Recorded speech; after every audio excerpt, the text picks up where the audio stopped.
오늘 말씀의 제목은 여호와의 율법입니다. 율법, 법대로 하자. 좋아하시는 분도 있고 싫어하시는 분들도 있을 텐데 기독교의 율법 하면 여러분들이 가장 대표적으로 알고 있는 것이 오늘 우리가 읽은 십계명이죠. 그렇죠? 근데 기독교만 율법이 있는 거는 아니에요. 여러분들 다른 종교에 혹시 소속이 되어 보셨거나 아니면 관심이 있어서 다른 종교를 이렇게 살펴보면 사실 모든 종교에는 인류의 모든 역사에는 늘 법이 있었습니다. 과연 그 법이 우리의 구원과 어떻게 관계가 되는지 우리는 특별히 믿음의 사람들이라고 이야기를 하기 때문에 그것에 대해서 오늘 한번 이야기를 해보려고 해요. 예수 믿는데 성경에 나오는 율법이라는 건 뭔가? 가끔 가다가 교회 가면 우리가 그냥 믿음으로만 구원받는다 그러는데 굳이 이렇게 법이 있어야 되는 건가? 이런 질문도 가끔씩 마음속에 들 수 있는데 과연 구원받는다라고 했을 때에 율법이라고 하는 것이 우리에게 어떤 영향을 미치는지. 근데 여러분들 이것을 잘 알잖아요? 그러면 여러분들의 인간관계가 달라집니다. 진짜로. 구원에 있어서 율법의 역할을 제대로 깨닫는 사람은요. 남편과 아내의 관계가 달라져요. 부모와 자식의 관계가 달라져요. 많은 경우에는 신앙생활 따라하고 신앙생활에서 율법을 제대로 이해하지 못하기 때문에 신앙생활은 신앙생활대로 그리고 거기에서 흘러나오는 하나님의 복을 그대로 연결해서 가정이나 인간관계, 친구관계로 가져가지 못하는 경우가 참 많이 있어요. 그러니까 오늘 말씀을 통해서 여러분들 한번 잘 생각해 보시고 이게 구원받는 자에게 율법이구나 라고 하는 걸 잘 깨달아 가실 수 있는 시간이 되실 수 있기를 바랍니다. 제가 먼저 퀴즈를 하나 내죠. 나라 이름을 맞추시는 겁니다. 실존하는 나라니까 여러분들의 상식을 잘 이렇게 동원해서 이 나라의 이름을 맞추시면 됩니다. 이 나라의 별명은 Fine Country예요. Fine Country. I'm fine 하면 무슨 뜻이에요? 나 참 괜찮다, 좋다 이런 얘기잖아요. 그러니까 나라가 어떤 나라라는 얘기예요? 참 괜찮은 나라예요. 근데 여러분들 영어 공부를 좀 해보신 분들은 fine이라고 하는 단어가 좋은이라는 뜻 말고 다른 뜻이 있다는 걸 좀 아실 거예요. 영어 단어 fine의 다른 뜻이 뭐죠? 벌금이라는 뜻이 있습니다. 그래서 여러분들이 이렇게 잘못해서 교통사고 딱지하고 하면 이렇게 뛰는 것들 있잖아요. 그런 걸 다 fine이라고 얘기를 해요. 그래서 이 나라를 부를 때 이 나라가 참 fine해요. 괜찮아요. 살만해요. 국민소득이 평균이 5만 불이 넘어요. 그러니까 미국도 5만 불이면은 그나마 어느 정도 살 만큼 생존은 가능한데 그 힌트를 조금 더 드리면 아시아에 있는 나라인데 5만 불이 넘어요. 대한민국은 아직 3만 불이 안 됐습니다. 그러니까 대한민국보다 잘 사는 나라죠. 그렇죠? 국민소득이 5만 불이 넘고요. 진짜 파인한 나라예요. 아주 괜찮은 나라고 길거리를 가면 아주 깨끗합니다. 그리고 밤에 애들이나 여자들이 혼자 걸어 다녀도 절대 걱정 안 하고 치안이 너무 잘 돼 있어요. 그러니까 파인 컨트리죠. 근데 그 파인이 또 다른 의미가 뭐가 있더라고요? 벌금이라는 의미가 있는데 이 나라에 여러분들이 혹시 관광을 가신다면 이 나라의 벌금 제도를 정확하게 알고 계셔야 돼요. 예를 들면 이런 일들이 있습니다. 여러분들 여기는 알칸사니까 지하철이나 버스를 탈 일이 없잖아요. 근데 이제 뉴욕이나 이런 대도시에 살아보신 분들은 지하철을 타보시고 한국에서는 많이 경험해 보셨을 거란 말이에요. 지하철을 가다가 배고프면 어떻게 해요? 이렇게 빵도 꺼내서 먹고 이러잖아요. 거기서는 지하철에서 음식을 먹으면 미국 달러로 350달러입니다. 뭐가? 벌금이. 여러분들 350달러, 말이 350불이지 만약에 8불씩 번다라고 해보세요. 며칠 벌어야 돼요? 이게 보통 일이 아니에요. 지하철에서 음식 먹으면 그 나라에서는 얼마라고요? 350불 날아가는 겁니다. 350불. 꼭 기억하십시오. 가끔 가다가 여러분들 이렇게 빵 먹고 이렇게 봉투 이렇게 과자 봉투 이렇게 버리잖아요. 거기선 그거 걸리면 얼마인지 아세요? 700불입니다. 그것도 초범이 700불이에요. 재범은 더블 1,400불을 내야 돼요. 만약에 세 번째 걸렸다. 그럼 벌금 다 내고 이렇게 팻말을 들고 서 있어야 됩니다. 나는 쓰레기를 버린 아주 나쁜 놈입니다. 완전히 가문의 망신이죠. 가문의 망신. 그러니까 뭐 여러분들 그 나라 가서 관광 제대로 하시려면 그 법을 잘 알고 잘 지켜야만 되는 그런 나라입니다. 뭐 쓰레기 버리는 게 그런 거니까 도로에다 침 뱉고 이것도 똑같아요. 도로에다 침 뱉는 것도 700불. 두 번째 걸리면 1,400불. 참 신기한 것 중에 하나는 뭐냐 하면 여러분들 중에 혹시 지금 껌 씹으시는 분들 계세요? 이 나라에서는 껌을 씹으면 700불. 이유가 뭐냐 하면 껌을 씹는 사람은 언제든지 그 껌을 길거리에다가 뱉을 가능성이 있는 사람이라는 거예요. 그래서 쓰레기 버리는 사람과 똑같은 벌금을 매깁니다. 얼마? 700불. 재범은 1,400불을 내는 거예요. 그러니까 뭐 대단한 나라죠. 길거리가 더러울래요? 더러울 수가 없습니다. 뭐 미국에서 제일 큰 여러 가지 문제들 있잖아요. 뭐 총기 소재 문제 뭐 여러 가지 중에 그래도 여러분들 주변에서 가장 쉽게 볼 수 있는 미국에서의 어려움은 마약 문제 아닌가요? 우리 아이들 학교, 고등학교, 중학교만 가도 사실은 마약하는 아이들에 대한 이야기들을 많이 들을 거예요. 이 나라는 마약이 발을 붙일 수가 없습니다. 일정량 이상의 마약을 소유하고만 있어도 뭘까요? 사형. 그러니까 뭐 대단한 나라죠. 벌금의 나라, fine country라고 불릴만 합니다. 이 나라의 이름은 뭘까요? 싱가포르. 싱가포르예요, 싱가포르. 싱가포르가 사실 잘 사는 나라입니다. 싱가포르의 역사는 그렇게 길지 않아요. 싱가포르는 우리나라보다도 훨씬 더 늦게 독립을 해요. 1950년대 후반에 독립을 하고 그 사이에도 여러 가지 그 정치적인 경랑을 겪다가 한때는 말레이시아라고 하는 나라의 일부였다가 60년대 후반이 돼서야 1960년대 후반이 되어서야 나라가 돼요. 나라에 뭐 자원이 많냐? 그것도 아니에요. 나라 땅이 넓으냐? 그것도 아니에요. 그냥 조그만 섬이에요. 지도에서 보시면 찾기도 힘들 정도로 조그만 섬입니다. 근데 그 나라가 아시아에 진짜 손꼽히는 나라가 됐어요. 한 40년 만에. 80년대부터 사실 아시아에서 상당히 경제적으로 이렇게 뜨는 나라로 이렇게 됐는데, 그럴 수 있는 이유가 뭔가 하면 법이 강하기 때문에 그래요. 법치주의라는 말을 쓰는데, 물론 이제 법치주의라고 하는 것도 연구를 하면 다양한 뭐 철학적으로 이야기해야 될 것들이 많지만, 어쨌든 방금 얘기한 것처럼 벌금이 세다는 건 법이 세다라는 거예요. 거기서는 외국 사람들도 얄짤이 없어요. 외국 사람들도 그런 마약 소지 같은 거 하잖아요. 그러면 뭐 오바마가 아무리 얘기를 해도 상관없어요. 이렇게 곤장 맞는 태형이라 그러거든요. 태형을 때리든지 사형을 시키든지 사형받는 사람의 절반 이상은 외국 사람이래요. 실질적으로. 그러니까 법이 얼마나 센지 아시겠죠. 그리고 모든 사람에게 이게 다 똑같이 엄하게 적용이 돼요. 그러니까 나라가 깨끗하고 뭐 나름대로 질서가 서고 경제적으로도 잘 살게 되는 겁니다. 그럼 이제 이런 질문을 해볼 수 있겠어요. 여러분들 그 나라 가서 사시겠습니까? 여기서 이제 성향이 다 드러나요. 어떤 사람 이렇게 딱딱 떨어지는 걸 좋아하시는 분들이 있고 자유로운 영혼들이 있고 한데, 이 나라에 가서 살으라 그랬을 때에 대부분의 미국 생활에 익숙하신 분들은 싱가포르에서 사는 것들이 상당히 좀 안 맞는 옷을 입는 것처럼 불편해하는 경우들이 많다라고 얘기를 해요.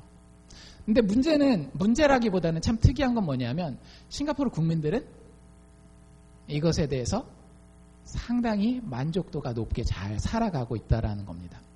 근데 이제 이 나라가 변화를 겪고 있어요. 여러 가지 변화가 있는데요. 하나는 인터넷 문화예요. 인터넷 문화. 옛날에는 뭐 다른 나라에는 이게 법이라더라, 다른 나라에는 이래도 된다더라, 뭐 이런 것들이 있잖아요.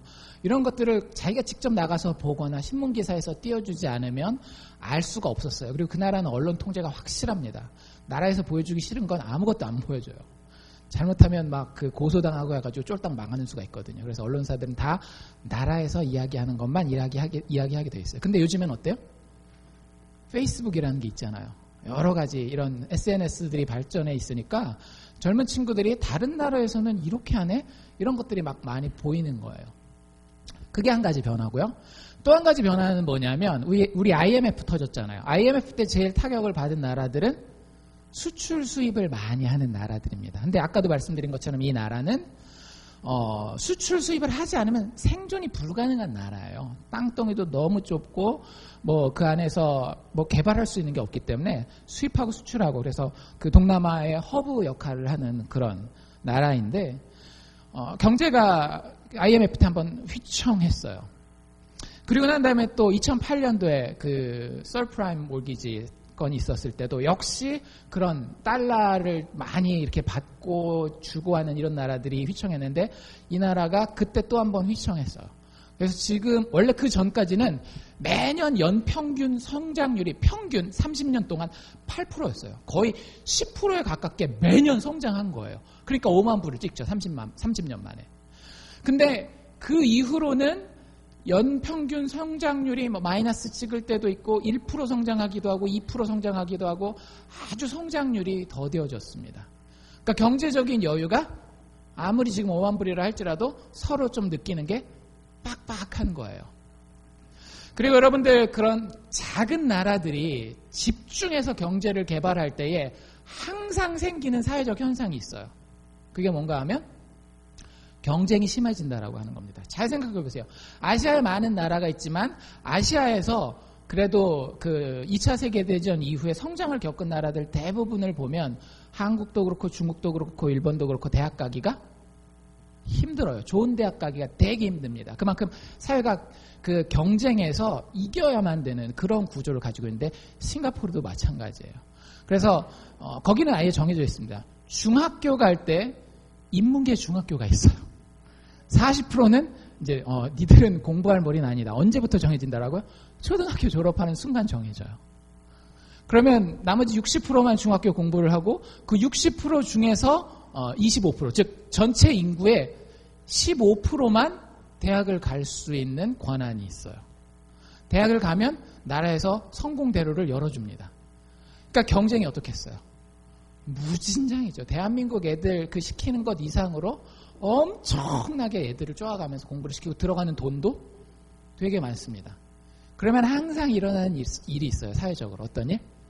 출산율이 떨어집니다. 2010년대 초반에 대한민국의 출산율이 한 가정당 1.3명이었는데 그때 이미 싱가포르는 1.2명을 찍었대요. 그러니까 인구가 어떻게 된다는 얘기예요? 점점 줄어든다라는 거예요. 여러분들 경제에 있어서 인구는 상당히 중요한 역할을 합니다. 인구가 줄어든다라고 하는 건 아무리 그 나라가 날고 기는 경제 정책을 펴도 미래에 곧 짧게는 10년, 길게는 20, 30년 안에 이 나라가 금방 기운다라는 얘기예요. 그리고 해야 되는 일들이 있잖아요. 기본적으로 뭐 길거리 청소라든지 뭐 정화조 청소라든지 뭐 여러 가지 일들인데 그 일을 해야 될 인구가 절대적으로 부족하게 되니까 그 다음에 자연적으로 나오게 되는 현상은 뭘까요? 외국인 노동자들을 들여오기 시작하는 겁니다. 근데 외국인 노동자들은 여기 그 1년 평균 소득이 얼마라고요? 5만 불이라고 얘기했잖아요. 한 달에 얼마씩 벌면 5만 불입니까? 대충 계산해서 한 5천 불 정도 벌면 이 사람들 평균 한 달 버는 거라고 생각하시면 돼요. 외국인 노동자 한 달에 얼마 받을까요? 500불 받습니다. 한 달에 500불로 생활이 불가능하죠. 저도 어제 이제 설교 트랜슬레이션 준비하면서 수아랑 이런저런 얘기를 하는데 500불이면 렌트도 안 되지 않아? 거기 집값이 또 되게 비싸거든요. 렌트도 안 되는 거예요. 그러니까 그 외국인 노동자들은 보통 와서 이제 메이드 같은 경우 집에서 이제 식모 역할 해주고 뭐 이제 험한 일들 하는데 주로 먹고 자는 거는 안 해요. 그 500불은. 그 500불은 그냥 다 집에다 우리도 옛날에 그런 시절이 있었잖아요. 외국에 나가서 돈 벌어가지고 집에다가 다 한국에다가 보내주는. 잠은 어디서 자느냐? 현관의 바닥에서 자거나 부엌 바닥에서 자요. 주인집에서 식기니는 줍니다. 근데 딱 물 한 컵 빵 한 조각 끝이에요. 그렇게 살아요. 근데 그 사람들이 소수일 때는 아주 소수일 때는 보이지가 않잖아요. 근데 아까 얘기한 것처럼 자기네 나라 인구가 늘어나지 않으니까 이 사람들이 점점 늘어나서 인구가 한 3분의 1 정도, 거의 절반에 이제 육박해 간다라고 합니다. 조금 있으면. 그러니까 이런 것들이 그 사회를 변화시키는 요인들이 되는 거예요. 사회에서 지나치게 가난하게 사는 사람들이 인구가 막 늘어나는 것과 그 다음에 경제적인 발전이 더뎌진다라고 하는 것. 그리고 본인들이 못 보던 것을 인터넷이라는 것을 통해서 자꾸 보게 되니까 지금까지는 거의 100%에 가까운 국회의원을 84명인가 뽑는데 여당 사람들이 82명이에요. 그럼 말 다 했죠. 야당은 1명이나 2명 정도 뽑히는 거예요. 그러니까 그런 나라가 이제는 변화를 겪으면서 지금까지는 다 법을 지키는 게 좋은 것이야 라고만 생각했었던 사람이 법을 지켰기 때문에 우리가 이만큼 잘 살고 법을 지켰기 때문에 이렇게 나라가 깨끗하고 라고만 생각했었던 사람들이 다른 생각을 하기 시작합니다. 지금 싱가포르가 그 상태에 있어요. 아직도 다수는 법을 지키는 것만으로 만족하긴 하지만 근데 외국 그 언론사들이 들어가서 인터뷰를 하기 시작하잖아요. 그럼 이런 얘기들이 나와요. 벌금 아까 얘기했잖아요. 벌금이 참 집요합니다. 그리고 태형이라는 게 있어가지고 태형이 이거 곤장 맞는 거거든요. 근데 이게 쉽지 않아요. 어느 정도 쉽지 않는가 하면 이 태형을 만약에 음주운전 3번에 적발되면 태형을 6대거든요. 그러면 그거 맞는 게 너무너무 힘들대요. 저 끝에서 여기까지 막 일단 뛰어옵니다. 때리는 사람이. 그리고 온 힘을 당해서 정확하게 가장 아픈 곳을 가격한대요. 그 사람 그게 잡이에요. 그리고 매일 그걸 연습해요. 정확하게 그 자리를 때릴 수 있도록. 그래서 그 한 번에 그걸 다 맞지 못하는 경우가 많답니다. 그 앞에 옆에 의사가 딱 있어가지고 의사가 이 사람 생명에 지장이 있을 것 같으면 오늘 2대만 때렸으니까 돌아가세요. 언제 집에 전화 올지 몰라요. 막 이런 불안감 가운데 살아야 되는 나라인데 그런 태형도 아직 존재하고 있는데 그 나라에서 어느 정도까지 집요하게 이 법을 집행하는가 하면 나라의 법이 여러분들 집에 들어와서 여러분들 집에 화분의 개수를 세고 화분 밑에 있는 물바지를 빼서 그 물바지에 모기 유충이 몇 개 있는가를 세서 정해진 개수보다 모기 유충이 많이 있으면 여러분들에게 그 벌금을 집행할 수 있는 나라가 이 나라예요. 참 집요하죠. 그러니까 이렇게 무서운 법 집행과 집요하게 벌금을 매기는 이유에 대해서 많은 사람들이 의문을 품게 생기는 거예요. 아직 그 나라의 다수는 아니지만. 그러면서 한 인터뷰를 보니까 이렇게 얘기를 했더라고요. 국가가 지금 이런 무자비한 태형이나 집요한 벌금을 매기는 이유는 사람들에게 두려움을 주기 위함이다. 자기들 내에서 이런 생각을 하는 사람들이 나타나기 시작한 거예요. 그래서 어떤 사람들은 그냥 우스갯소리로 그래요. 싱가포르는 잘 사는 북한이다. 그러니까 잘 살긴 하는데 법이나 이런 걸 보면 정치나 이런 것들을 보면 거의 북한과 같다라고 얘기를 해요. 여러분들 제가 조금 어떻게 보면 길게 필리핀이 아니라 이 싱가포르 얘기를 드리는 이유는 이겁니다. 사실 많은 사람들이 법을 지키는 이유는 성경의 율법을 차지하고라도 많은 사람들이 법을 지키는 이유는 이 인터뷰에서 그 사람이 했던 그 이유예요. 두려움 때문에. 내가 이걸 지키지 않으면 내 삶 가운데에 참 큰 손해가 있기 때문에 어쩔 수 없이 지키는 거예요. 우리가 횡단보도에서 신호등을 지키는 것이나 여러 가지 법들을 지킬 때에 만약에 누가 나를 보고 있지 않다라고 한다면 지나갈 수 있는 마음이 우리에게 얼마든지 있잖아요. 그건 거꾸로 우리에게 뭘 보여주는 건가 하면 내가 이 법을 어겼을 때는 누군가 나를 잡아가지고 나에게 해를 가할 것이라고 하는 두려움을 가지고 그 법을 지킨다라고 하는 것을 보여주는 겁니다. 근데 안타깝게도 기독교 경전인 성경에 그 법이 빠지지 않는다라고 하는 거죠. 그리고 가장 대표적인 그 법을 진술해 놓고 있는 구절 중에 하나가 오늘 우리가 읽은 출애굽기 20장 말씀입니다. 출애굽기 20장은 하나님이 우리에게 이야기하는 요구하는 하나님의 법을 아주 분명하고 간결하게 10가지로 이야기해 놓고 있습니다. 우리 이걸 뭐라고 부른다라고요? 십계명이라고 부른다라고요. 여러분들 십계명을 예수 믿는 사람들, 교회 다니는 사람들은 알고 계셔야 됩니다. 제1계명은 뭐예요? 저희 방금 읽었잖아요. 나 외에 다른 신을 섬기지 말라. 2계명은 새긴 우상을 만들지 말라. 3계명 내 이름을 망령되이 여기지 말라. 4계명 안식일을 기억하여 거룩히 지키라. 5계명 내 부모를 공경하라. 6계명 살인하지 말라. 7계명 이게 7계명 맞나요? 예, 간음하지 말라. 그 다음 도적질하지 말라. 그 다음 거짓말하지 말라. 그리고 마지막 10계명이 남의 것을 탐내지 말라. 사실 여러분들 우리가 알고 있는 고대부터 이어져 온 대부분의 법들이요 여기에 근거하고 있습니다. 그리고 그 당대에 이스라엘 사람들이 살던 시대에 많은 나라들이 이런 비슷한 것들을 자기네들의 사회의 근간으로 삼고 있어요. 당연하지 않겠어요? 살인하지 말고, 간음하지 말고, 도적질 하지 말고, 거짓말하지 말고, 뭐 이런 것들 당연히 사회가 지탱되기 위해서는 필요한 것들이에요. 하나님은 그것이 하나님의 뜻이라고 하나님의 백성들에게 분명히 이야기하고 있습니다. 율법의 내용을 조금 더 성경에서 특별히 이야기하고 있는 율법의 내용을 조금 더 자세히 살펴보면 10계명은 계명은 10개지만 사실은 그룹으로 묶으면 2개의 그룹으로 나뉘어지게 됩니다. 몇 계명부터 몇 계명까지?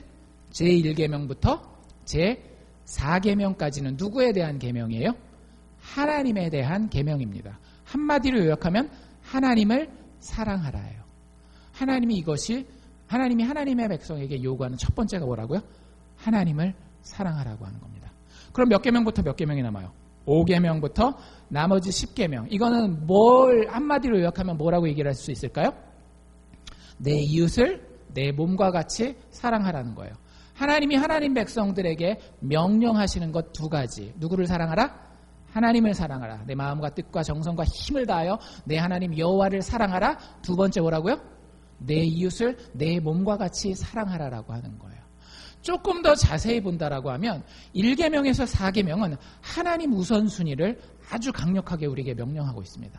제가 몇 번 말씀드렸지만 여러분들 하나님은 인생에 반드시 1순위가 되어야 합니다. 왜냐하면 하나님만이 변치 않는 선이시기 때문에 그래요. 만약에 우리 각자가 선이 되면 항상 어떻게 될까요? 선이 기준이 다 다르기 때문에 공동체라는 것이 존재할 수가 없어요. 항상 적이 있고요. 항상 미움과 다툼이 있을 수밖에 없습니다. 그런데 하나님만은 변치 않는 절대선이에요. 뭐 그것에 대해서는 조금 이따가 다시 한번 설명해 드리겠지만 그 하나님이 최고의 우선순위 있어야 되는 겁니다. 그래서 하나님만 경배하라, 내 앞에 다른 신을 두지 말라라고 했을 때는 그 하나님은 온 마음을 다해서 최우선으로 사랑하라고 하는 거예요. 예수님도 똑같은 얘기를 하십니다. 네가 나보다 내 부모나 내 형제나 내 자매를 더 사랑하면 내 나라에 합당하지 않다라고 이야기를 해요. 가족을 버리라는 얘기입니까? 아니에요. 사랑하긴 하지만 사랑에 뭐가 있다라는 거예요. 우선순위가 있다라고 하는 거예요. 여러분들 하나님을 사랑하는 것들은 여러분들 양보할 수 없는 것입니다. 여러분들이 이런 상황에 실제 처할 수 있어요. 육체적으로 자녀를 사랑하는 것과 영적으로 하나님을 사랑하는 일이 있어요. 이 아이가 지금 큰 손해를, 예를 들면 이런 거라고 해봅시다. 자녀가 학교에서 치링을 했어요. 컨닝을 했다라고 해봅시다. 선생님한테 들키면 점수가 많이 깎이게 생겼어요. 자녀를 사랑하는 아버지 어머니의 마음에선 어떤 마음이 들겠어요? 이게 안 들키고 넘어갔으면 이런 생각이 들겠죠. 근데 내가 하나님의 자녀예요. 내가 먼저 이 아이의 부모이기 전에 아이가 분명히 치링했다라는 걸 알아요. 그럼 2가지가 상충되지 않습니까? 난 하나님을 사랑하기 때문에 하나님 거짓말을 하지 말라라고 얘기를 했는데 내 아이도 사랑하기 때문에 이 아이의 거짓말을 그냥 덮고 넘어가기를 원하는 그런 마음이 상충될 수 있어요. 여러분들 우선순위는 어디에 있다라고요? 하나님 사랑이 있는 겁니다. 여러분들 제가 장담하건대 여러분들이 자녀보다 하나님을 더 사랑하면 하나님이 자녀를 사랑하십니다. 그것까지 바라지 않는다 할지라도 여러분들 삶에서 하나님은 최고의 사랑이 되시기를 원하세요. 그게 기독교 율법의 1순위입니다. 또 하나님은 어떤 최우선이 되시기를 원하는가 하면 우리의 최고의 집중을 받기를 원하세요. 이 다른 새긴 우상을 만들지 말라라고 하는 게 여러 가지 의미를 가질 수 있겠지만 우상을 새긴다라고 하는 건 내가 다른 것에 관심을 가지고 다른 것에 나의 집중력을 뺏기는 것을 이야기를 하는 거예요. 그런데 하나님 그거 원치 않는다라고 하는 거죠. 하나님에게만 집중하기를 원하는 거예요. 여러분들 제가 여러분들에게 왜 예배를 똑바로 드리고 가능하면 최선의 컨디션으로 가장 좋은 모습으로 예배 드리라고 여러분들과 여러분들 자녀들에게 이야기하는지 아세요? 하나님이 명령하셨기 때문에 그래요. 하나님 우리에게 최고의 집중력을 원하세요. 여러분들이 기말고사 성적을 위해서 열심으로 밤을 새가면서 공부하는 것보다 더 큰 집중을 누구를 위해서? 하나님 자신을 위해서 하나님은 원하세요. 그게 하나님 우리에게 주신 명령이라는 거예요. 율법이라는 거예요. 세 번째 계명은 뭐였어요? 내 이름을 망령되이 여기지 말라 그랬죠. 여러분들, 하나님은 우리의 친구만 되는 분은 아닙니다. 하나님은 우리의 주인이에요. 주님 우리가 얘기를 하잖아요. 하나님은 우리의 존경을 받을 만한 분입니다. 우리가 많은 사람들을 존경하고 많은 법 제도를 존경하지만 그 중에 최우선을 두어서 존경해야 되는 분이 바로 하나님이라고 하는 거예요. 네 번째 계명은 뭐였어요? 안식일을 기억하여 거룩히 지키라고 얘기를 하죠. 안식일을 지키는 거 주일날 나와서 예배 드리는 거라고 생각하시면 여러분들 큰 착각입니다. 안식일을 기억하여 거룩하게 지키라는 건 토요일 지키라는 얘기였거든요. 우리 토요일날 예배 안 드리잖아요. 무슨 요일날 예배 드려요? 일요일날 예배 드리잖아요. 일요일날 예배 드리는 이유는 그 안식의 완성이 예수 그리스도의 죽음과 부활을 통해서 완성되었기 때문에, 예수 그리스도의 부활하신 요일이 일요일이기 때문에 우리가 예배를 일요일날 드리는 거예요. 예수 그리스도의 죽음과 부활 이후에는 예수 믿는 모든 사람들에게 모든 날이 안식일입니다. 월요일부터 금요일뿐만 아니라 토요일, 주일 모든 날이 예수를 기억하고 그 안에서 만족과 평안을 누릴 수 있는 권리가 있는 게 그리스도인들이에요. 모든 날이 안식일입니다. 그런데 안식일을 지키라는 얘기가 계속 강조되는 이유가 뭔가 하면, 여러분들 안식일의 가장 큰 특징이 뭡니까? 안식일 율법의 가장 큰 특징이 일하지 않는 거예요. 여러분들 가게 하시는 분들은 분명히 아실 거예요. 내가 7일이라는 것과 6일이라는 것의 돈의 차이를 분명히 아실 겁니다. 근데 하나님 그걸 구약 백성들에게 못하게 하셨어요. 왜? 니들이 6일 해도 살 수 있어. 누구를 신뢰하면? 나를 신뢰하면. 광야에서도 그러잖아요. 만나를 따먹는 것조차도 어떻게 해요? 일요일부터 금요일까지만 따게 하고 토요일을, 안식일에는 따지 못하게 해요. 니들이 따지 않아도 먹을 거야. 그럼 여러분들 이거예요.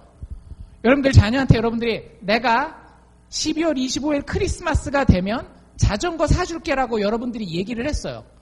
여러분들을 신뢰하는 자녀는 그걸 믿고 잘 참아 기다립니다. 여러분들을 신뢰하지 못하는 자녀는 어떻게 할까요? 내일 아침에 일어나면 엄마 진짜 자전거 사줄 거야?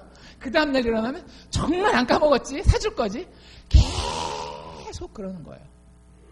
신뢰하는 자녀는 그게 부모가 약속한 게 있으면 자기가 굳이 내가 100점을 맞아야 될 이유도 없고 굳이 내가 부모님 심부름해야 되는 게 아니에요. 그런 것과 상관없이 부모가 사주기로 약속해 줬으니까 그냥 그 약속을 믿고 믿은 대로 내가 그날까지 기다리기만 하면 됩니다. 그게 신뢰라고 하는 것이고 그게 안식일의 계명이에요. 사실은.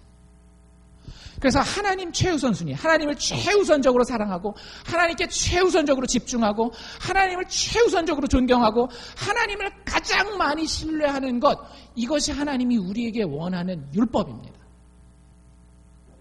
나머지 5계명에서 10계명은 이웃사랑이라고 얘기를 했는데, 이웃사랑하니까 너무 이렇게 막 추상적으로 그냥 도덕적이고 구름 잡는 듯한 이야기라고 생각하실 수 있는데, 이렇게 생각하시면 돼요. 여러분들, 하나님이 하나님 백성들에게 다른 사람을 대할 때 원하는 태도는 뭐냐 하면 자기 중심적으로 살지 말라라는 겁니다. 누구 중심적으로 살아야 돼요? 타인 중심적으로 살아야 돼요. 여러분들 결혼을 했어요. 남편과 아내가 같습니까? 다릅니까? 달라요. 여러분들이 자식을 낳았어요. 자식이 사는 문화와 내가 사는 문화가 같아요? 달라요? 달라요. 그런데 우리는 항상 누구 것을 주장해요? 내가 살았던 문화와 내가 경험했던 그 삶의 방식을 다 내 배우자에게, 내 자녀에게 강요할 때가 많이 있어요. 때로는 그게 옳고 그름의 문제이기 때문에 꼭 지켜야 하는 것들도 있을 수 있습니다. 그런데 여러분들 잘 한번 생각해 보십시오. 정말 그 모든 것들이 내가 이렇게 다투고 정말로 이 관계를 망가뜨릴 만큼 중요하게 꼭 붙들어야 되는 것인지, 아니면 내가 이기적이기 때문에 나의 편리함을 위해서, 내가 편한 옷을 입기 위해서 그것을 주장하고 있지는 않은지 꼭 생각해 보셔야 돼요. 성경은 하나님 믿는 사람들이 나 중심적으로 살지 말고 누구 중심적으로? 다른 사람 중심으로 살라라고 하는 거예요. 이게 하나님이 하나님 백성들에게 주시는 사람들을 향한 그런 율법들의 공통점입니다. 살인하지 말라, 간음하지 말라, 도적질하지 말라, 거짓말하지 말라. 이게 다 누구를 먼저 생각하는 건가 하면 남을 먼저 생각하는 거예요. 그리고 한 가지 우리가 더 짚고 넘어갈 게 있는데 그게 바로 제10계명이에요. 제10계명이 무슨 내용이었죠? 영어 단어로 조금 어려운 단어인데요. covet이라고 하는 단어를 씁니다. do not covet 이런 단어를 써요. covet이 무슨 뜻인가 하면 욕심을 부리는 거예요. 한국말로 남의 것을 탐내지 말라 이런 표현을 써요. 여러분들 지금 여기 9계명까지 쭉 나오는 인간에 대한 계명은 다 뭐에 대한 것들인가 하면 행동에 대한 계명들이었어요. 그렇죠? 도적질하지 말라, 살인하지 말라 뭐 이런 것들 다 행동이란 말이에요. 근데 마지막 10계명이 뭐라고요? 탐심을 가지지 말라. 남의 것을 탐내지 말라. 뭐에 대한 계명으로 10계명을 마무리하고 있습니까? 행동이 아닌 마음에 대한 계명으로 하나님의 계명을 마무리하고 있어요. 여러분들, 하나님은 하나님의 백성들의 몸이 움직이기를 원하십니다. 즉 행동하여서 하나님의 율법을 실천하기를 원하세요. 그런데 그것으로 끝이라고요? 아니라는 얘기예요. 하나님은 하나님의 백성이 전혀 마음 없는 좀비처럼 행동만 하는 거 원치 않으신다라고 하는 거예요. 하나님은 하나님의 백성의 행동과 함께 그 마음 속에 들어있는 동기를 원하신다라는 거예요. 정말로 네가 마음에서부터 이기주의적이지 않고 다른 사람을 배려하고 생각하는 그 마음 가지고 그 행동하는 거 맞아? 하나님 그거 확인하기 원하신다라고 하는 거예요. 그러니까 이 율법의 정신을 제대로 아는 사람은 예수님이 나중에 1500년 후에 오셔서 산상수훈의 얘기에 대해서 이야기할 때 당황하지 않아요. 근데 대부분의 구약을 잘못 이해했었던 사람들은 예수님이 와서 산상수훈을 얘기할 때 엄청 당황하잖아요. 왜? 야, 니들 도둑질 안 했다고? 남의 물건 보고 저 갖고 싶다라고 생각하는 것만도 도둑질하는 거야 라고 얘기할 때 사람들이 벙 찌는 거예요. 야, 너 가늠하지 않았다고? 네가 딴 여자나 딴 남자를 바라보고 그 마음 가운데 음탕한 마음을 품었을 때 너는 이미 가늠한 거야 라고 예수님이 얘기할 때 상당히 당황합니다. 나는 남의 거 도둑질한 적이 없는데, 나는 남의 여자랑 남의 남자랑 잠 잔 적도 없는데 왜 예수님 나한테 저렇게까지 막 그러지? 율법의 정신을 이해하지 못했기 때문에 그런 거예요. 하나님이 우리에게 원하는 이기적이지 않은 이타적인 그 삶의 방식은 단지 행동에서만 시작해서 행동에서 끝나는 것이 아니라 마음에서 시작되어서 행동으로 표현되는 것이기 때문에 그렇습니다. 하나님 대번에 알아봐요. 저놈이 마음 없이 행동만 하고 있는지. 우리가 하나님의 율법을 대할 때에 반드시 행동과 함께 마음과 거기 담긴 동기가 중요하다라는 사실을 깨닫고 하나님의 율법에 다가가야 할 것입니다. 이게 율법의 내용이에요. 하나님 사랑 그리고 이웃 사랑. 행동뿐만 아니라 마음까지 같이. 물어봅시다. 아까 싱가포르의 사례를 예를 들면서 싱가포르의 그 법이 참 엄했잖아요. 그리고 그걸 지키지 않는 대가가 아주 집요하고 가혹했습니다. 여러분들은 이 하나님의 율법을 왜 지키십니까? 만약에 지키신다면 하나님이 여러분들에게 그렇게 집요하신 분이십니까? 여러분들에게 그렇게 가혹하신 분이십니까? 나는 왜 이런 율법을 받았으며 나는 왜 이 율법을 지킵니까? 벌받지 않기 위해서? 무서우니까? 만약에 여러분들이 성경에 나와 있는 많은 율법을 싱가포르 사람들이 지키는 그 동기 때문에, 두려움이라고 하는 동기 때문에 지키고 있다라고 한다면 여러분들은 기독교를 오해해도 한참 오해하고 있는 겁니다. 성경의 율법은 우리를 두렵게 하고 우리에게 벌을 주려고 주어지지 않았습니다. 결론부터 말씀드리면 율법은 아버지 되신 선하신 하나님의 성품을 드러내기 위해 우리에게 주어졌습니다. 다른 말로 얘기를 하면 이 10계명을 통해서 여러분들이 1차적으로 깨달아야 되는 건 이거 안 하면 벌 받네, 지켜야지, 이게 아니라는 거예요. 여러분들이 사람을 사랑하게 되면 여러분들 그 사랑하는 사람을 연구하게 됩니다. 뒷조사를 하게 돼요. 뭐 CIA나 FBI가 조사하는 거 말고 그 사람이 뭘 좋아하는지, 가서 스타벅스에서 커피를 시켜주면 도대체 어떤 커피를 시키는지, 아메리카노를 시키는지, 에스프레소를 시키는지, 이상한 카푸치노를 시키는지, 그거에 대해서 여러분들 연구하지 않아요? 그리고 어떻게 합니까? 커피 마시러 갔을 때 그 사람이 좋아하는 커피를 주문해서 준단 말이에요. 왜? 그렇게 안 하면 그 사람한테 맞을까봐? 무서워서? 벌 받을까봐? 두려워서? 아니잖아요. 왜? 내가 그 사람을 사랑하기 때문에. 그 사람을 더 알고 싶어지는 겁니다.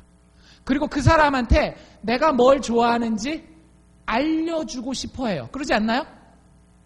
내가 이런 거 좋아해. 나 낭만적인 거 좋아해. 내가 겉으로는 이렇게 우락부락하게 생겼지만 가을이 되면 나는 꼭 단풍을 보러 가고 싶어.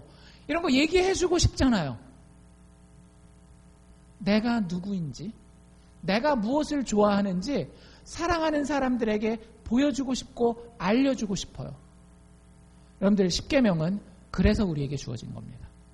우리에게 겁을 주고 우리에게 벌을 내리기 위한 도구가 아니라 하나님이 우리를 사랑하시는 아버지 되시기 때문에 여러분들에게 우리 정말 아름답게 사랑하자. 근데 내가 이걸 좋아해.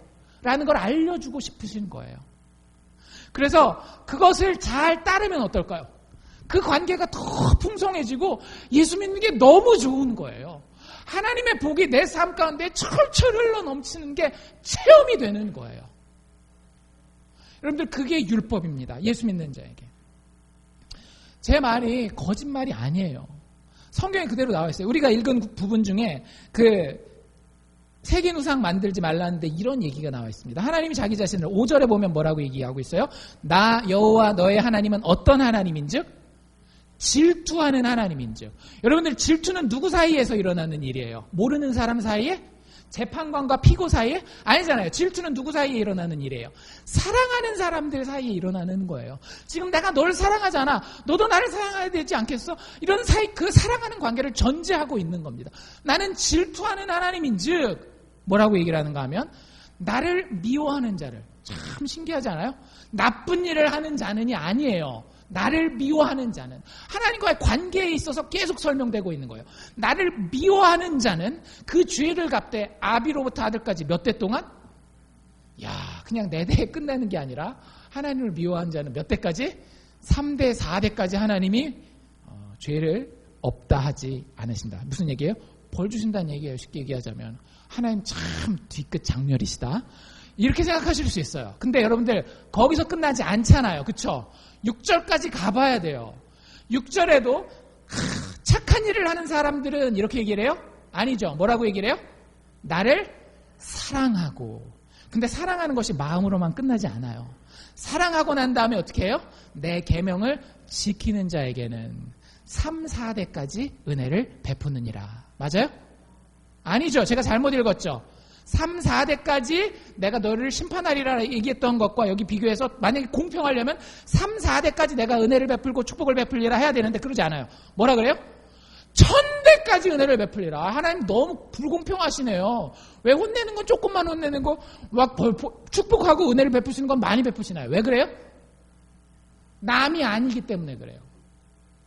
우리 아버지시기 때문에 그래요.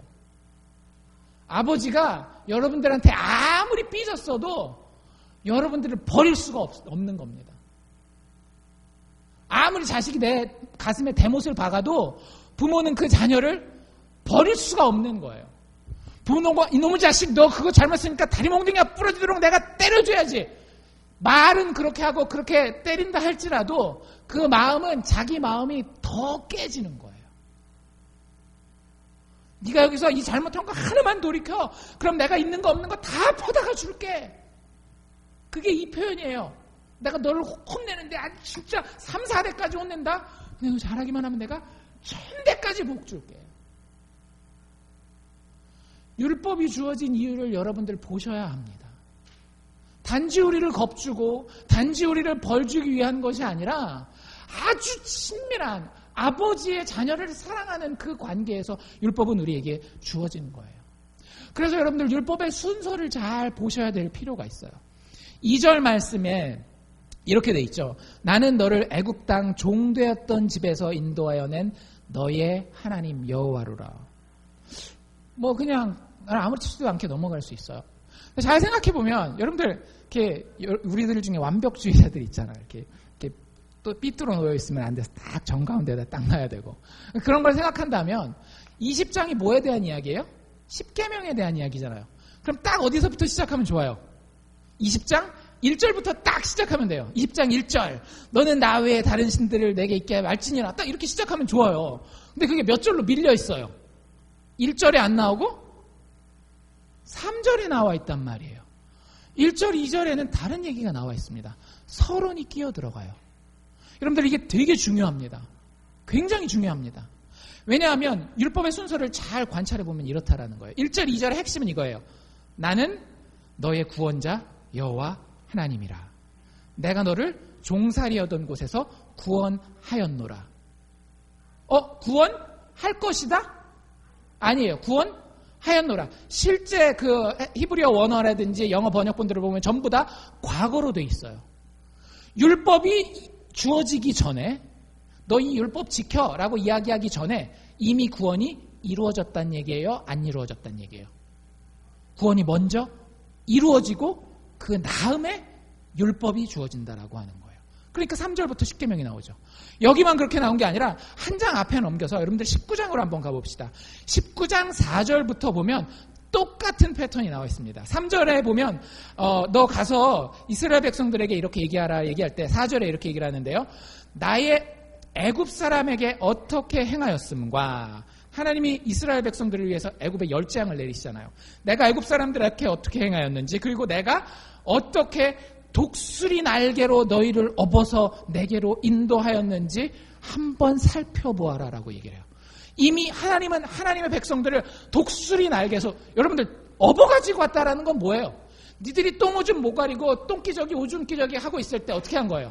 하나님이 우리를 등에다가 업어가지고 그 위험한 곳에서 이 안전한 곳으로 다 업고 그냥 오셨다라는 거예요. 우리가 한 게 하나라도 있어요? 없어요? 우리가 한 게 아무것도 없어요.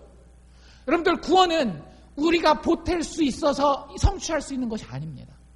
하나님이 그저 우리를 불쌍히 여기시고 우리를 선택하셨기 때문에 우리가 거저 자격 없이 받는 게 구원이에요. 그래서 성경이 독수리 날개로 우리를 업어서 하나님이 데리고 나왔다라고 얘기를 하는 거예요. 그리고 난 다음에 뭐라고 얘기를 해요? 6절 맨 마지막에 가면 너는 이 말을 이스라엘에게 고할지라 하면서 그걸 확실하게 해놓고 나서 이제 율법을 들을 시간이 되었다 이렇게 얘기를 하는 거예요. 여러분들 순서를 꼭 기억하십시오. 구원이 먼저입니다. 그리고 난 다음에 율법이에요. 여러분들 다른 모든 종교와 아니면 인간의 도덕적인 개념은 이거예요. 구원받기 위해서 율법을 지킵니다. 잘 되기 위해서 노력을 해요. 그렇죠? 기독교가 혁명적인 이유가 이거예요. 왜 우리가 전혀 세상 사람들과 다를 수밖에 없는가 하면 삶의 기본 원리가 다르기 때문에 그래요. 삶의 기본 원리는 다른 종교를 믿건 안 믿건 간에 내가 율법을 지켰기 때문에 내가 노력했기 때문에 구원을 받아요. 인생이 잘 풀려요. 근데 기독교는 전혀 다른 걸 얘기를 해요. 사람들 다 데려다 놓고 배울 만큼 배울 사람들 다 데려다 놓고 율법은 구원받기 위해서 지키는 것이 아니라 구원받았기 때문에 지키는 것입니다. 참 놀랍지 않나요? 여러분들 애들이 여러분들 자녀가 여러분들 말에 순종을 하는데 뭔가 항상 얻을 게 있어서 여러분들에게 순종한다라고 해봅시다. 기쁘시겠어요? 그럴 수가 없어요. 얼마나 배신감이 크겠습니까? 부모니까 그 공급을 끊지는 못하겠지만. 근데 마치 그것과 똑같다라고 하는 거예요. 우리가 하나님 앞에 율법을 지키는 것은 구원받기 위해 하나님 앞에 뭔가를 얻어내기 위해서가 아니라 하나님이 우리에게 모든 것을 주었어요. 뭘 주셨어요? 아들 예수 그리스도까지 주셨습니다. 여러분들 이게 안 믿어지면 크리스찬이 아닙니다. 이게 정말로 가슴 벅찰 정도로 믿어질 때 여러분 그제서야 예수 믿습니다라고 고백하셔야 돼요. 내가 오랫동안 교회 왔다 갔다 했기 때문에 내가 예수 믿습니다라고 고백한다면 여러분들 저의 목사로서의 역할은 여러분들 그게 아니라는 걸 얘기를 해주는 거예요. 예수님이 하나님의 선물인데 하나님이 죽지 않아도 되는 그분이 이 땅에 내려와서 나를 위해서 죽어주셨어요. 그리고 그것을 통해서 여러분들에게 선언하고 계세요. 지금도 내가 너의 모든 것을 책임질 정도로 너를 사랑한다. 나와 함께 사랑하자. 그게 여러분들 가슴 뛰고 있다면, 그게 여러분들의 가슴을 뛰게 한다면 여러분들 예수 믿는 겁니다. 근데 그게 아닌 내가 이렇게 하면 하나님이 이렇게 해주시지 않을까? 그렇기 때문에 나는 이런 율법을 이렇게 지키면서 착하게 살아야 돼 라고 생각한다라고 한다면 여러분들 단언하건대 예수 믿는 게 아닙니다. 율법은 그것을 위해서 주어진 게 아니에요. 율법은 마치 이것과 똑같습니다. 같이 걸어가는 아들의 어깨를 툭툭 치면서 야 임마 너 시험이 내일인데 이렇게 공부 안 하고 놀고 있으면 어떡해 하면서 어깨를 토닥토닥 치거나 좀 화가 나면 어떡해요? 등짝을 쫙 때리면서 야 임마 그래도 오늘 하루는 공부해야 될 거 아니야. 이게 율법이에요. 심판과 벌이 지배하는 것이 율법이 아니라 사랑과 배려와 은혜가 지배하는 것이 하나님의 율법이라고 하는 것입니다.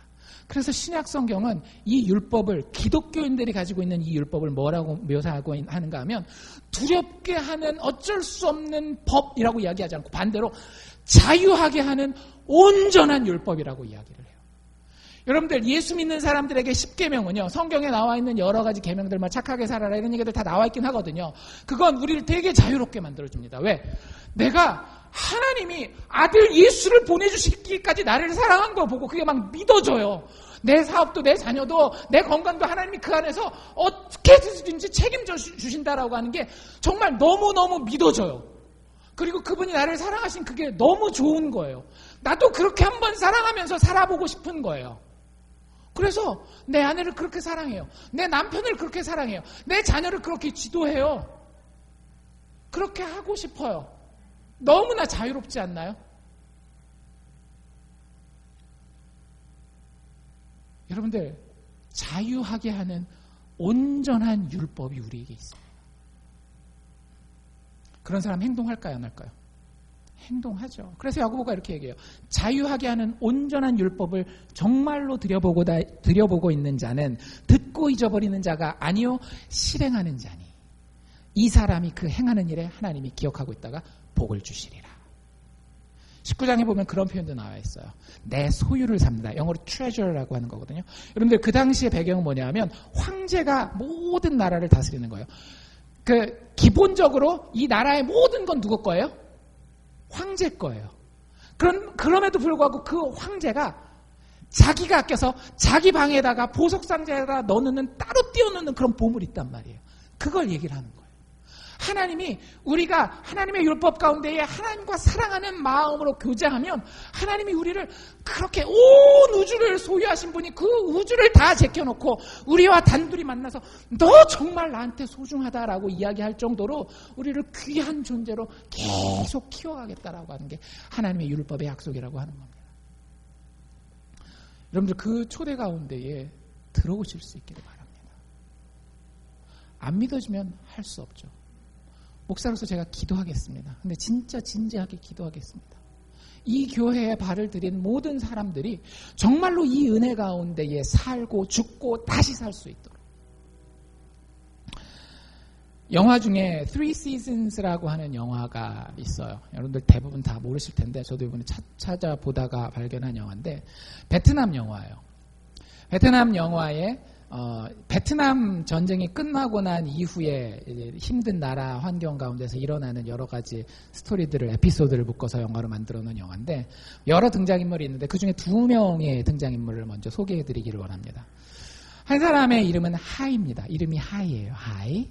그 사람의 직업은 뭐냐면 여러분들 옛날에 인력거라고 기억나세요? 이렇게 사람이 이렇게 끄는.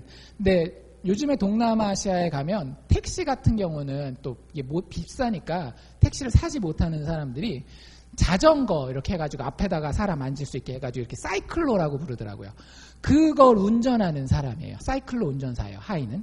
근데 그게 돈벌이가 사실은 떼돈을 버는 건 아니에요. 그냥 하루하루 근근히 입에 풀칠하면서 살 수 있는 그런 잡입니다. 여자 또 등장인물이 하나 있는데 이 사람의 이름은 렌이에요. 이 사람의 직업은 매춘부입니다. 근데 이제 길을 한 동네에 살다가 길을 왔다 갔다 하면서 이 렌은 항상 그 새벽이나 이럴 때 보면 고급 호텔에서 나오죠. 자기 손님을 받고 호텔에서 이렇게 나올 때 우연치 않게 이 하이가 이 남자가 렌을 보고 첫눈에 반하게 돼요. 좋아하게 됩니다. 그리고 매일 퇴근하는 그 여자를 라이드를 줘요. 집까지 타고 갈 수 있도록 돈 안 받고. 그래서 친해집니다. 자기의 사랑 고백은 못했죠. 사랑 고백은 못했지만 이런저런 얘기를 해요. 이 여자도 일 끝나고 힘드니까 가면서 자기 얘기 주저리 하면서 이렇게 갑니다. 어느 날 하루는 이 여자가 그런 얘기를 해요. 자기한테 소원이 있다라는 거예요. 자기 소원은 뭔가 하면 베트남이라는 나라 여러분들 대충 아시면 더운 나라잖아요. 그리고 습기가 많고 찝찝합니다. 그러니까 에어컨이 이렇게 전기가 많지 않으니까 잘 지금 우리처럼 공급이 안 돼 있으니까 고급 호텔방에 가서 에어컨 시원하게 틀어놓고 어떤 남자도 나 방해하지 않고 편하게 쉬면서 잠 한번 실컷 자보는 게 내 평생의 소원이다라는 얘기를 해요. 그리고 나서 이제 점점 더 친해지니까 나중에는 이 렌이라는 여자가 부담스러워서 나는 더 이상 너를 못 만나겠다 해서 끊어요.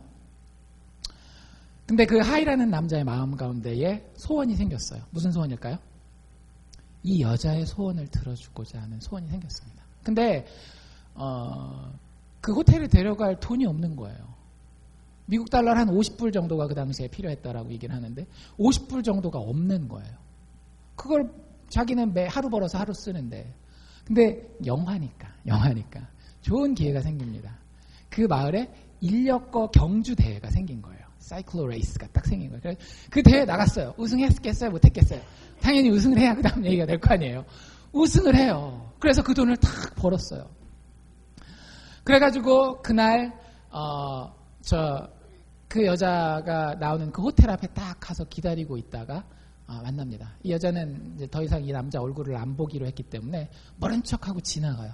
자전거 타고 쫓아가면서 왜 요새 이렇게 나를 외면하느냐부터 시작해서 막 얘기를 해요.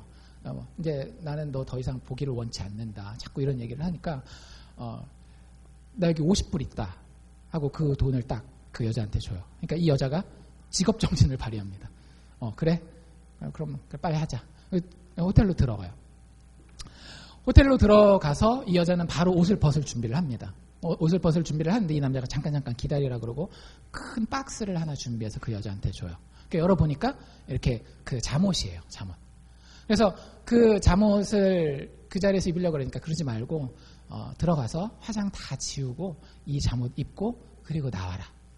그렇게 얘기를 합니다. 그래서 여자가 들어가서 옷을 입고 탁 나와요. 내 앞에서 좀 걸어봐라 해서 걸어서 이렇게 보고 침대에 누우라고 얘기를 합니다. 그리고 나서 이 남자가 하는 말이 이 말이에요. 자. 난 네가 자는 걸 보고 싶어. 네가 말했던 그대로 난 내가 편안하게 이 시원한 방에서 아무의 방해도 받지 않고 자는 그 모습 그게 내 소원이야. 그걸 보는 게 내 소원이야. 이렇게 얘기를 해요. 이 여자가 당황하는 거예요. 이게 뭔가 있을 텐데 도대체 이 다음에 뭘 원하려고 나한테 이러는 거지? 막 처음에 이래요. 그래서 잠을 잘 못 자다가 잠을 잡니다. 아침에 일어났는데 이불이 이렇게 덮여져 있는 거예요.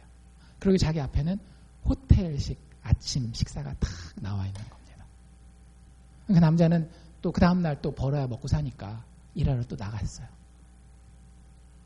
그리고 나서 이 남자가 오랫동안 이 여자를 못 만나요. 매일 저녁 때마다 호텔을 가는데 이 여자가 안 나오는 거예요. 나중에 집에 찾아갑니다. 문을 쾅쾅쾅 두드리면서 무슨 일 있냐? 어떠냐? 라고 물어보는데 사실은 이 여자가 그 남자의 그 사랑에 좋은 의미에서 너무너무 헷갈린 거예요. 그리고 그 여자가 그 남자랑 대화를 하면서 나는 이런 거 받을 그 자격이 안 된다. 그리고 우리 사이에 그날 성관계를 가지지 않았기 때문에 이 50불도 내가 다 보관해놨는데 이거 내가 가질 수 없다고 돌려줘요. 근데 그 사이에 어떤 일이 일어났는가 하면 이 여자가 다시는 몸 파는 자리로 돌아갈 수가 없었던 거예요. 왜? 자기가 받은 사랑이 너무 고결해서. 거기에 완전히 마음을 열 수는 없었지만 그렇다고 다시 옛 모습으로 돌아갈 수도 없는 그런 참 안타까운 그런 상황 가운데 있는데 이 남자가 문을 두드리고 찾아온 겁니다. 결국에는 이 남자가 네가 나한테 뭘 해줘가지고 나한테 의미가 있는 것이 아니라 내가 너를 사랑하고 네가 원하는 것을 내가 해줄 수 있는 것만으로도 너는 나에게 정말로 세상의 어떤 것보다도 큰 의미가 되어준다라고 얘기를 해줘.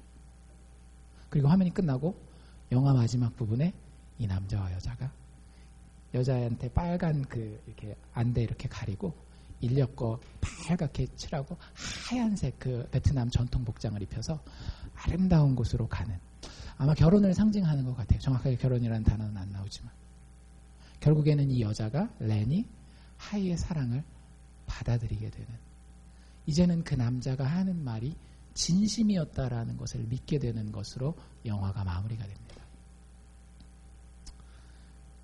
한편에 참 감동적인 이야기죠. 여러분들 그런 거 아세요? 세상의 모든 감동적인 러브스토리는 사실은 하나님이 우리를 사랑하신 러브스토리의 그림자들입니다. 생각해 보세요. 이 세상에 하나님도 없고 신도 없고 우리는 그저 원숭이가 진화해서 변한 그저 스타더스트, 그냥 먼지에서 우연하게 생겨난 존재라고 한다면 무슨 러브스토리가 있겠어요? 다 그냥 호르몬의 작용이고 다 우리 안에서 일어나는 그런 화학물질의 작용이지. 근데 그렇지 않아요. 우리에게는 오리지널 스토리가 있는 겁니다. 우리를 죽기까지 사랑하신 예수 그리스도를 보내주신 하나님의 사랑이 존재하는 거예요. 그래서 예수를 믿건 안 믿건 그 사랑을 꿈꾸는 겁니다. 그런데 막상 우리가 누군가를 통해서 그 하나님의 사랑에 대해서 들었을 때에 그것에 내 마음을 다 열기가 두려운 거예요. 진짜 그래도 될까? 여러분들, 하나님 여전히 여러분들 기다리고 계십니다. 나의 사랑은 진짜야. 나의 은혜는 진짜야. 니들이 나를 향해서 지금 다시 침을 뱉어도, 니들이 나를 향해서 지금 다시 십자가에 못 박혀 죽으라고 얘기를 해도 난 죽을 거야. 나를 사랑하지 않겠니? 나에 대해서 더 알고 싶지 않아? 여러분들, 이것이 율법의 참된 의미입니다. 여러분들, 하나님을 사랑하십니까? 예수 믿으십니까? 예수 안에 드러난 그 하나님의 사랑이 여러분들의 마음을 감동시켜서 여러분들이 무슨 일을 하건 참 자유함과 참된 완전함 가운데에 인생을 담대하게 살 수 있는 원동력이 됩니까? 여러분들 그 자리에 계시면 참으로 축복받은 자입니다. 만약 아직 거기 아니에 있다면 하나님의 이 초대에 여러분들의 두 손 내밀고 두 발 다 들여서 주님, 내가 주님의 그 사랑에 나를 한번 맡겨보겠습니다 라고 다짐하고 인생을 새롭게 설계해 나가실 수 있기를 바랍니다. 기도합시다.